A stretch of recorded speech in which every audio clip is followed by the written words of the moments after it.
क्यों नहीं गए ये लोग मुजफ्फरपुर? अभी बछवाड़ा में सर एक छोटी सी बच्ची के साथ दुष्कर्म करके 10 साल की बच्ची, उसको तेजाब छिड़क कर उसको जलाकर मार दिया गया। उसके शरीर को अपने ही घर में 10 फीट गड्ढे में उसको दफना दिया गया। मैं बिहारी हूं सर, बिहार से कम मैं विश्वास दिलाता हूं 40 की 40 सीटें हमारा एनडीए गठबंधन जीत कर आएगा।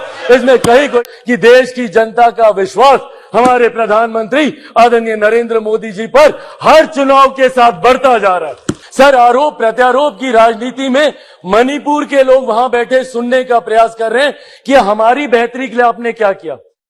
यही लोग सर बिहार भी गए थे। बिहार में क्यों नहीं ये लोग गए दरभंगा? क्यों नहीं गए ये लोग अरवल? क्यों नहीं गए ये लोग मुजफ्फरपुर? अभी बछवाड़ा में सर एक छोटी सी बच्ची के साथ दुष्कर्म करके 10 साल की बच्ची, उसको तेजाब छिड़क कर उसको जलाकर मार दिया गया। उसके शरीर को अपने ही घर में 10 फीट गड्ढे में उसको दफना दिया गया। दलित महिला के साथ सर मुजफ्फरपुर में दुष्कर्म करके उसके शरीर को 2 टुकड़ों में काटकर अर्धनग्न व्यवस्था में सर खेत में फेंक दिया गया। क्यों नहीं गए ये लोग वहां पर? नीतीश जी को वैसे भी बिहार की जनता नकार चुकी है।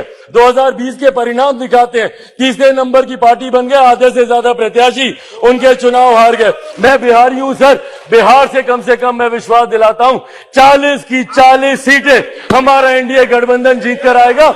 इसमें कहीं कोई शंका नहीं है। सर, ये देश एक है सर, आप इसको ऐसे टुकड़ों में बांटकर आप नहीं आइसोलेट करके आप अपने विषयों को उठा सकते।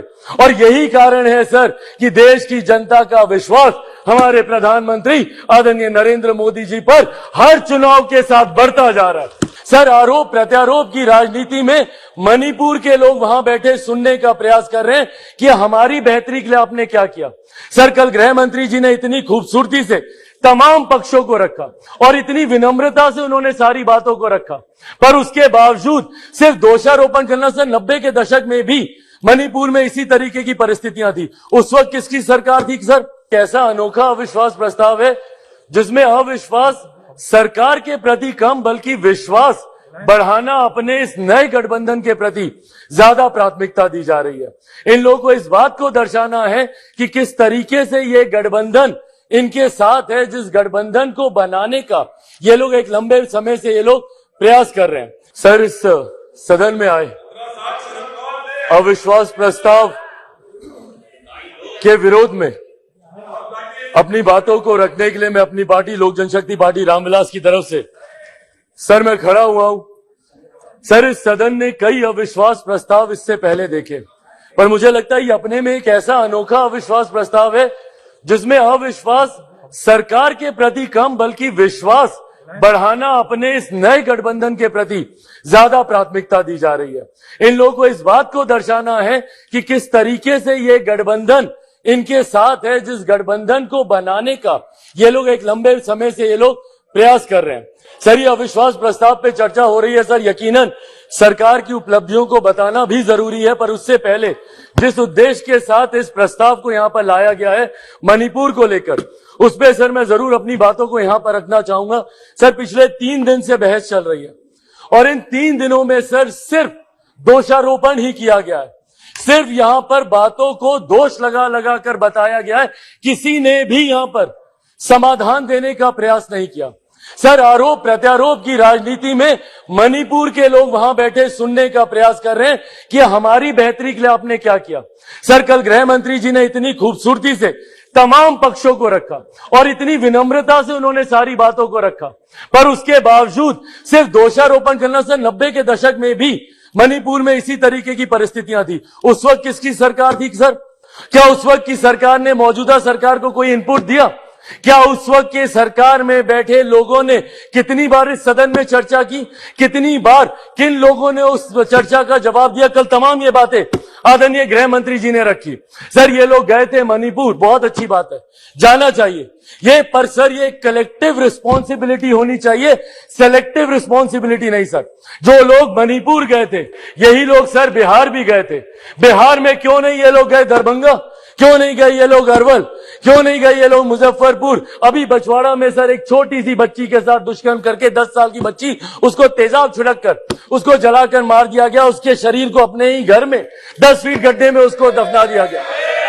दलित महिला के साथ सर मुजफ्फरपुर में दुष्कर्म करके उसके शरीर को 2 टुकड़ों में काटकर अर्धनग्न व्यवस्था में सर खेत में फेंक दिया गया। क्यों नहीं गए ये लोग वहां पर?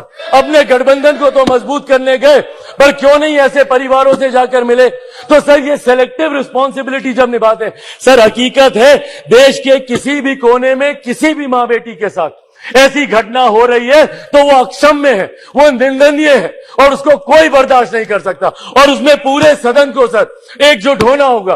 कल गृह मंत्री जी ने जिस तरीके से अपील की, सर पूरे सदन को इसमें एकजुट होना होगा।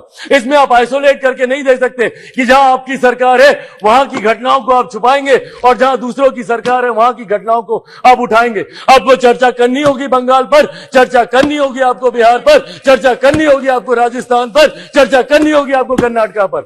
सर ये देश एक है सर, आप इसको ऐसे टुकड़ों में बांटकर आप नहीं आइसोलेट करके आप अपने विषयों को उठा सकते। और यही कारण है सर कि देश की जनता का विश्वास हमारे प्रधानमंत्री आदरणीय नरेंद्र मोदी जी पर हर चुनाव के साथ बढ़ता जा रहा है। और वो दिन दूर नहीं सर, 2024 चुनाव सामने है सर।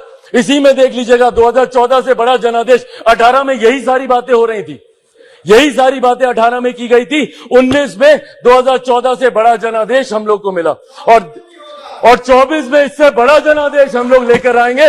मैं बिहारी हूं सर, बिहार से कम मैं विश्वास दिलाता हूं 40 की 40 सीटें हमारा एनडीए गठबंधन जीत कर आएगा, इसमें कहीं कोई शंका नहीं है। मैं जमुई का प्रतिनिधित्व करता हूं सर।